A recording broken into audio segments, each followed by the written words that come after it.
How's it going, everyone? College Lefty, and in this video I'm going to be going over the set 37 headliner prediction. I'm going to be going over the 6th inning confirmed bosses, and then I'm also going to go over somewhat of a hand camera, how I hold the controller, and go over some hitting tips towards the end of the video. So let me go ahead and hide the face cam. So when we look on this updated screen, we have a couple things to keep in mind that are happening in the near future. We don't see the information about the 2 headliner cards that we had, one released yesterday, and then one is going to be released tomorrow. We should see, an updated schedule coming out within the next few days, but we do have the 6th inning program to keep in mind. We have all that stuff coming out. We have the stream tomorrow taking place on Twitch to reveal some of those 6th inning boss attributes. They confirmed the bosses in this one, but I wanted to talk about some big news real quick right here. This logo is something small, but it is some pretty big news. This is actually a new PlayStation Studios branding for the first party PS5 games. So this kind of confirms that MLB The Show will be a part of the PS5 games at launch. So that is pretty cool. I think that that's some amazing news. I wanted to talk a little bit about that. Now we'll go ahead and get into the set 37 headliner predictions. The first thing that I noticed is when I took this screenshot on Twitter, I got kind of a red background on the actual set 37 pack. Now in the next screenshot, that will not be there. It kind of went away. I don't really know if this was just a glitch on my computer, if this was something that I didn't see on my phone and only saw on my computer because something happened. I'm not really sure, but I wanted to include this screenshot. I'm not going to make any predictions based off of that red background, or I guess that red and blue background. The pack itself is normally blue. The only thing that we can really go off of is the 2 question mark clue that we have for the name. As you can see, this is what the pack would normally look like, and this is what it looked like when that picture kind of restored to the normal color. I'm not really sure if that was just a glitch. I'm not 100% sure, but I'm also not sure about my prediction. I think it's going to be Silver Slugger JD Martinez, and I'll talk a little bit about why. But I'm also going to be getting into a few different things. I'm going to talk about some other players that it could potentially be, and then I'm going to talk about why I don't think it's going to be those players. So that's kind of where we're going with this one. The 2 question marks kind of threw me off. If you read that clue in itself, it has the 2 question marks, and then find out who the set 37 headliner is. So that's kind of interesting. We'll talk a little bit about that in a second. Honestly, though, these 6th inning bosses, I thought could be changed. I talked about it in a previous upload, how the 6th inning bosses were leaked. They were leaked about 2 weeks ago. I thought that they could be changed, but as you can see, they are confirmed as the 3 bosses that were originally there. So the thing that kind of threw me off was the one-handed finish from Stan Musial. As you can see from his actual player card in the game, though, his player animation, he does have the 2-handed swing, no doubter, and that's kind of what was confusing me with that card art. But these cards are certainly going to be very good. We only need a few more wins in this event to finish it off. With 100 wins, I'm working on prestiging a couple more players, and this event will end on the 24th, I believe, at in the middle of the night or something like that. Maybe it's the 23rd at midnight or just before the 24th strikes. I'm not exactly sure, but I know it's within the next 2 days or so. But this is the card that I think we're going to be looking at for the set 37 headliner. This is a finest version from MLB The Show 18, obviously, as we can see in the card art there. But for the set 37 headliner, I think that we'll see a Silver Slugger version of JD Martinez. He won the Silver Slugger a couple times. He won it with the Tigers. He won it with the Red Sox. And we got this finest card. I think that it could be, right around the same overall. This card's more of a pinch hitter. The defense in MLB The Show 18 didn't really matter as much, so he was usable out there. But in this year's game, that's common fielding. That will not be effective. And I think that because we have a gold JD Martinez, that this one would make the most sense. And I will talk about why I don't think it will be a couple other players that also have, 2 letters in their first name, or just really 2 letters in their name in general. There are a few players that fit this description, but I honestly don't even know if that's the description.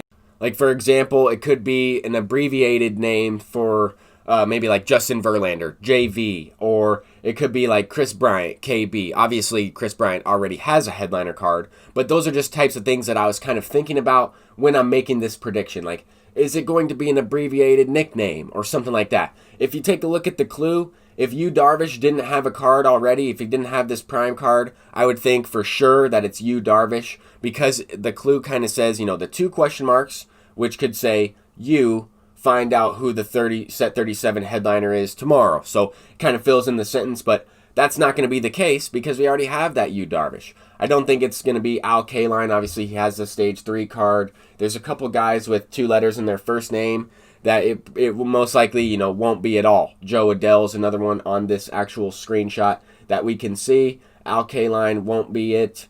There will be, you know, a few of these types of options. We'll talk a little bit about them, but I really think it's going to be JD Martinez. I think that would be a really cool card to add in as a headliner because he's mainly a pinch hitter. He's mainly a bench bat in general. You might use him, you know, late in the game if you need a home run, something like that. I think that card would be very effective and usable this late in the game, even towards the end of the game. Some people might even use him in the outfield. I don't know. But another card I thought about was AJ Burnett. If he didn't have this face of the franchise legend, then I would more than likely be predicting, you know, a pitcher in this sense, where we have Yu Darvish, AJ Burnett, maybe even Al Leiter. I think I include him as well. Just a couple different choices that obviously it won't be because they already have higher overall cards. But I just wanted to talk about my thought process in predicting some of these cards. We're kind of a little bit on a roll for some of these headliner cards. We predicted the last like 4 or 5 of them that have come out in these packs.